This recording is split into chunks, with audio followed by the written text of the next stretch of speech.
Hey everyone, this is Nathan. Welcome to Hail. I am joined today by Brandon from the BrandoCritic channel. I thought that I would reach out to Brandon and that we would take some time to talk about some movies that star a couple of puppets. So that's exactly what we're doing today. We are talking about the Muppets, all 8 movies that were released in theaters. That's kind of funny. Brandon, how old are you? I am 25, turning 26 in a couple of weeks, so I'm a 95 baby. Nice. So I'm a 96 baby. So we have two mid 20-year-old guys talking about some movies about some puppets. And it's going to be a blast. I'm excited to talk about this because these movies are a ton of fun. Really quickly, before we share our rankings, just going to list off each movie in chronological order. This includes the Muppet Movie, The Great Muppet Caper, The Muppets Take Manhattan, The Muppet Christmas Carol, Muppet Treasure Island, Muppets from Space, The Muppets, and Muppets Most Wanted. The way this will work is Brandon will share his 8 to 5, then I will share my 8 to 5. Once we get to the number 4 spot, we will go back and forth with each of our individual rankings. So,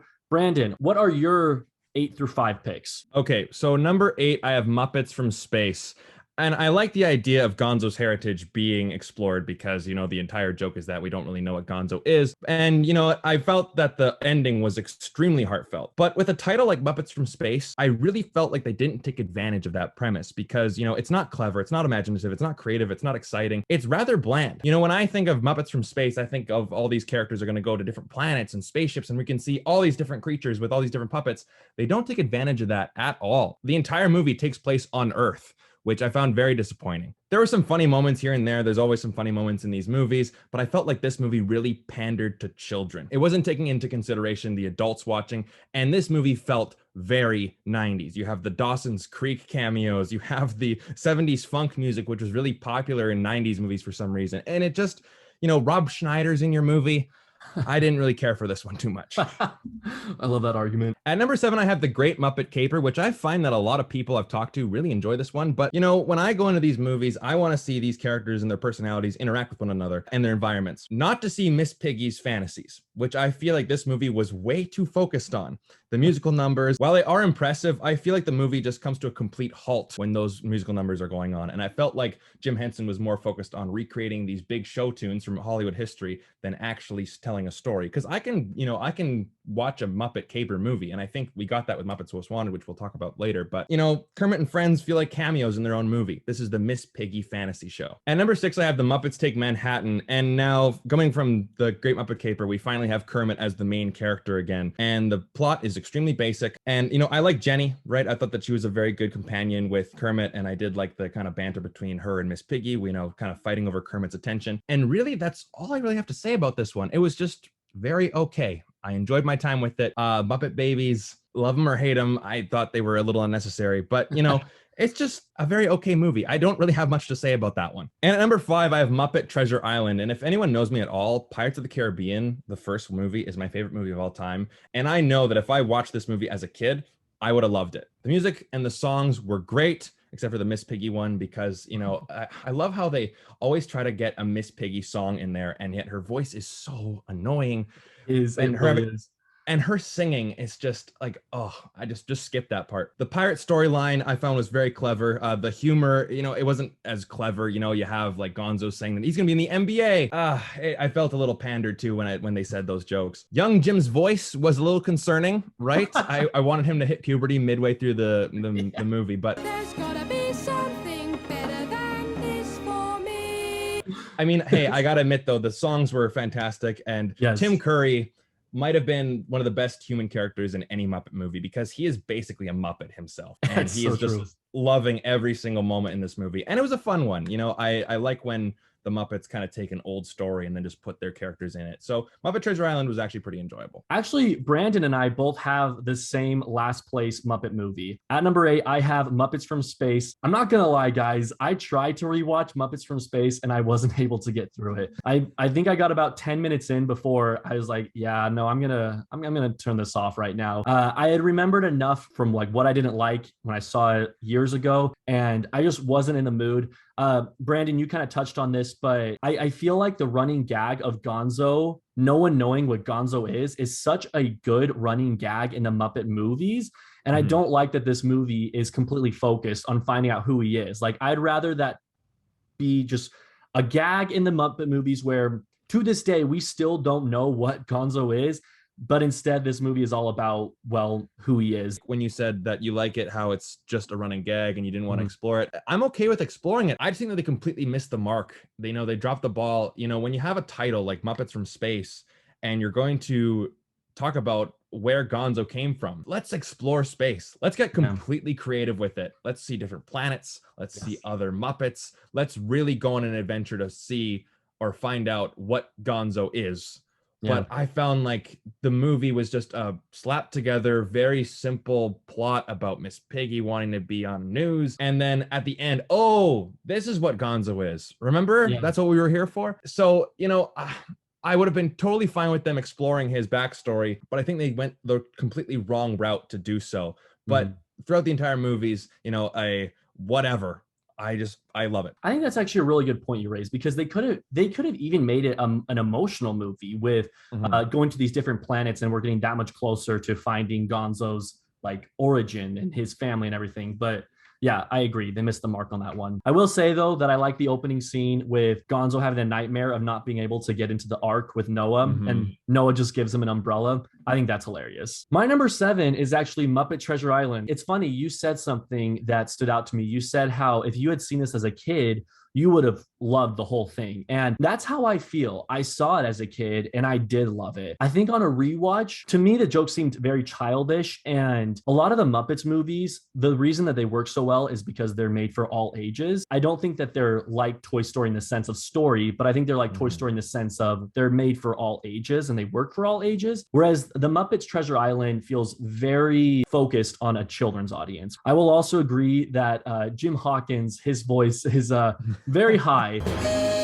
Love the opening musical number he sings with Gonzo and Rizzo. In fact, going into it, this was the first time rewatching it in years for me, and I still knew that song from when I was a kid. And so that song is the best of the movie to me, but his voice is very high, and I don't think the actor is that good either. But I mean, he's good enough, but he doesn't sell me too much. But I will say, just like you said, Tim Curry is amazing in this movie. Coming in at number 6, I also have The Muppets Take Manhattan. Starting at this point of the list on to number 1, these are all Muppets movies that I actually do enjoy. Something I really liked about this one is the Muppets trying to get their Broadway production. I think it's called Manhattan Melodies. I think that's what their production is called, but they're trying to get it green lit. So they're visiting a bunch of different agents. It built for a very funny montage of them trying to visit a bunch of talent agents and getting their Broadway show greenlit, which I really liked about that. Miss Piggy on roller skates is one of the scariest things I've ever seen in my life. The way she moves when she's roller skating after that jogger who stole the purse is absolutely horrifying. And they like made her eyes all angry looking. And then my number 5 is The Great Muppet Caper. I thought that this one was very funny. I actually almost liked it more than the original Muppets movie. I think that it's not quite as maybe memorable as the original Muppets movie, and maybe it's not as iconic as the original Muppets movie. However, I think the humor definitely lands in this one.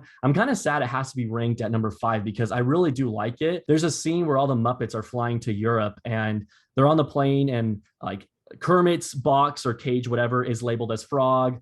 Fozzie's is labeled as bear, but when you get to Gonzo, it's labeled as whatever. And it's just that running gag that no one knows what Gonzo is. Gonzo doesn't even know what he is. And so it's little things like that that are really funny to me. I also love Charles Grodin and his obsession with Miss Piggy, how much he loves her. I just thought it's really obscure, and obviously like it's a really funny gag for this movie because, I mean, no offense to Miss Piggy, don't want her to be offended by my comments, but who could be attracted to her? My little sister and I, we watched a lot of these movies together, and it seemed that anytime Miss Piggy came onto the screen, we like dreaded it because not the most bearable character in the Muppets. Brandon, what is your number 4? My number 4 is the original The Muppet Movie from 1979. And I honestly think that the way that they start this movie is genius. They have this lighthearted tone be set right away with the Muppets watching the Muppet Movie, and it automatically tells the audience, all right, guys, let's not take this seriously. Let's just have a fun time with it.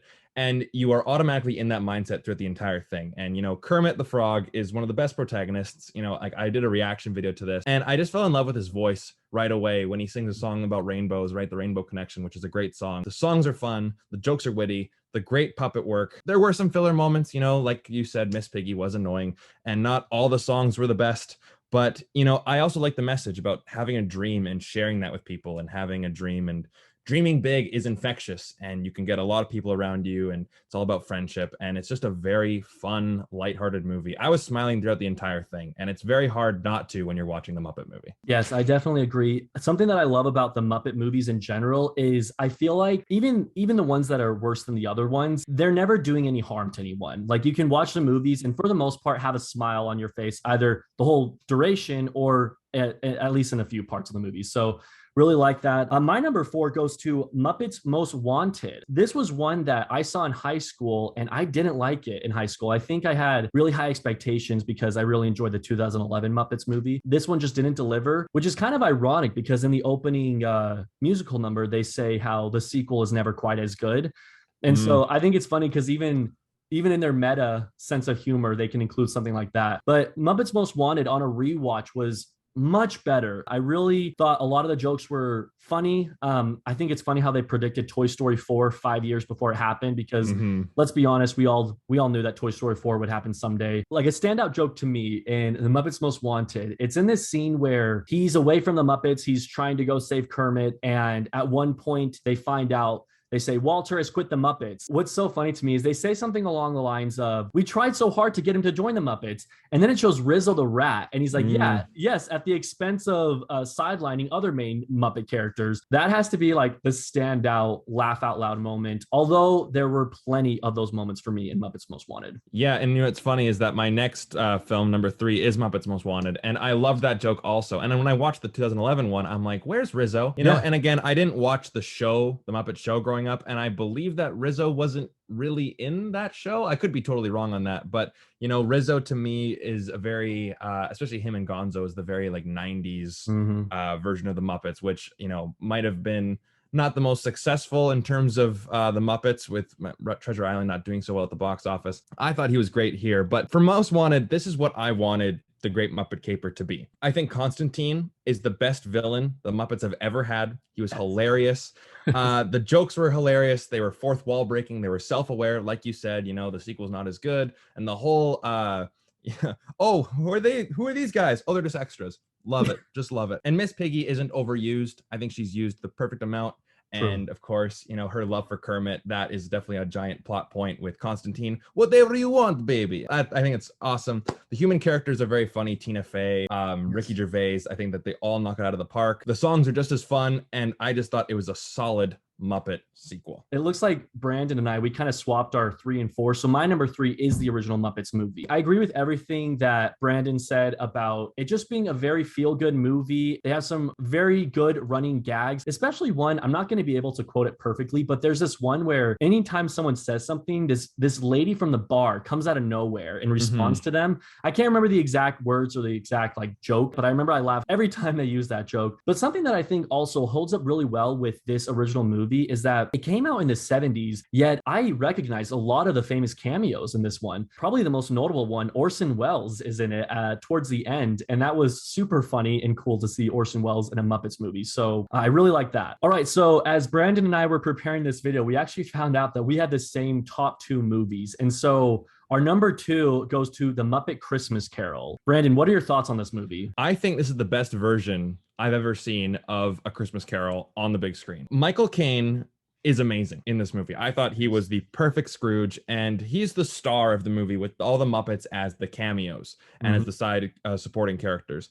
And I thought it was brilliant to have Gonzo and Rizzo as the narrators, and they were the ones doing the comic relief. They were the ones doing the Muppet jokes, if you will. And the narration, it was faithful to the book. And I thought that was just perfect. You know, it took itself actually seriously, but it did have some room for the jokes. I thought that they blended that perfectly, especially with the music. It's all wonderful. The storyline, it doesn't shy away from the darker themes, right? They don't try to dumb it down for kids. Like, they actually show everything necessary for this story to work. And I believe it was Walt Disney who said this. I could be totally wrong on this, but he said, you can show a kid anything as long as they have a happy ending. And I love the part where Gonzo and Rizzo's like, oh, this is some dark stuff. All right, guys, you're on your own. We'll see you at the finale. And I really think that, of course, that's a funny line, but it shows us that, yes, that this is a serious story and we're not going to shy away from the Tiny Tim stuff. And all these darker themes that are present in the book are also present in A Christmas Carol. Yeah. Same structure, same emotion. It's all there. And with the Muppets, it's almost like a bit of a gateway for kids to really understand the story. I think this is the best Christmas Carol movie I've ever seen,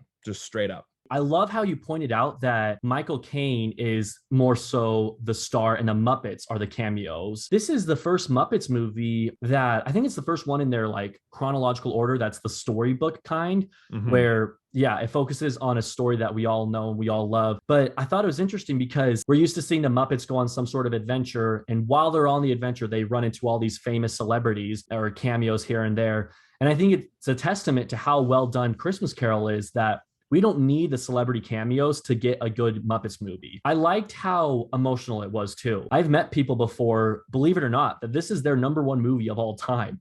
And I think it's because they saw it as a kid, and every time they watch it, I think it's the nostalgic feeling, the good feelings that they get from watching it.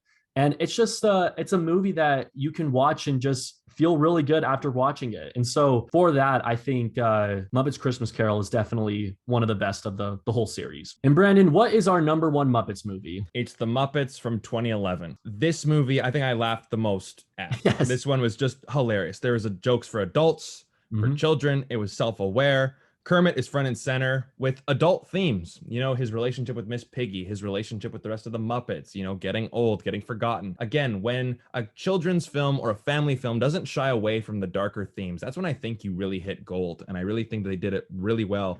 And, you know, Walter, Gary, and Mary are basically the plot drivers of the movie. And, you know, another theme about belonging and who your true people are. I thought that was brilliant as well. And they touched on those themes. And the music is just phenomenal. And there's a ton of celebrity cameos in every single song as well. You got Life's a Happy Song, Pictures in My Head, Me Party, Let's Talk About Me, Manor Muppet.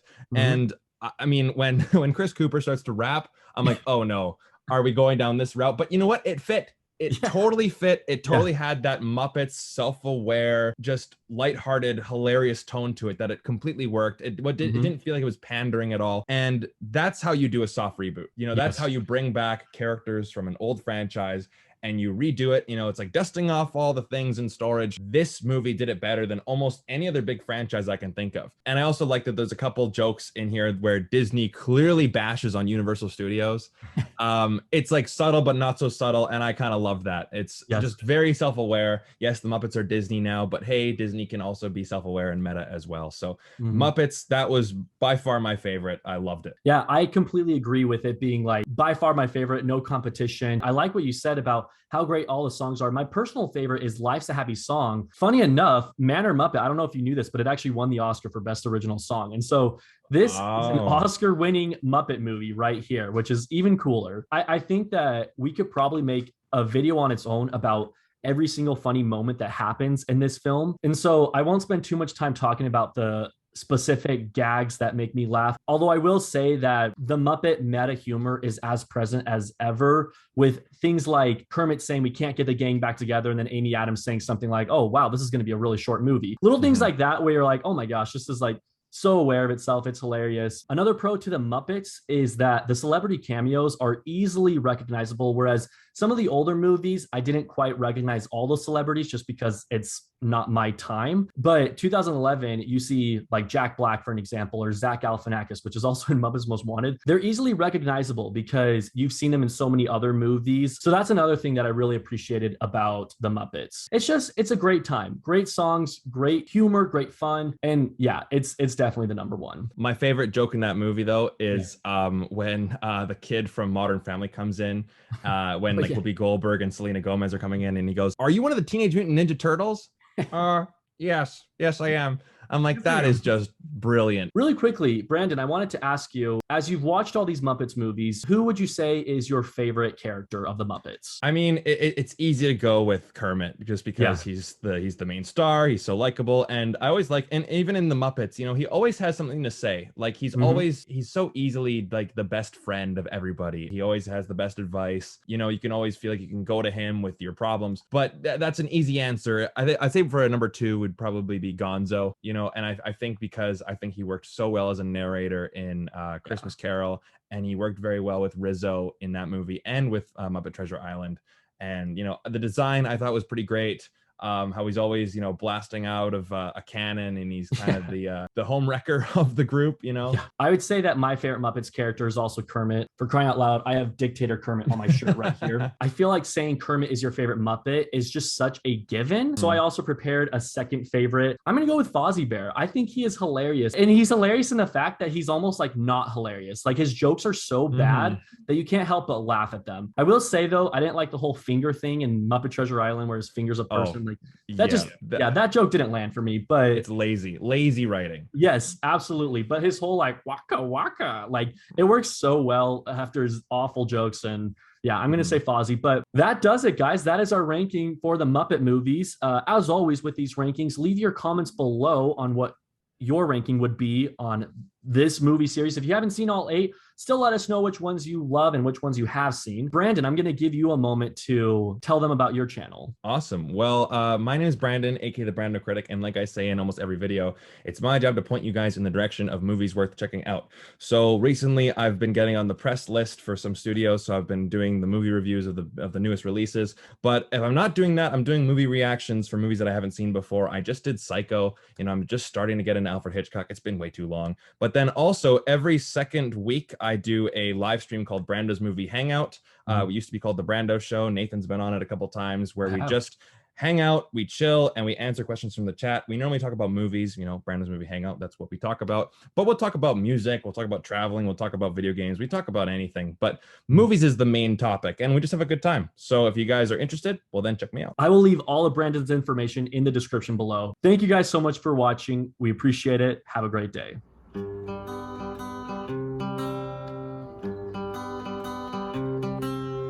Why are there so many songs about rainbows, and what's on the other side?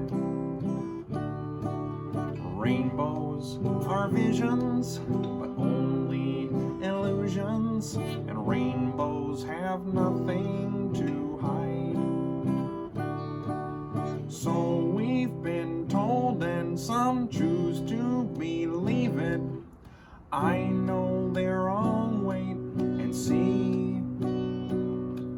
Someday we'll find it, the rainbow connection, the lovers, the dreamers, and me.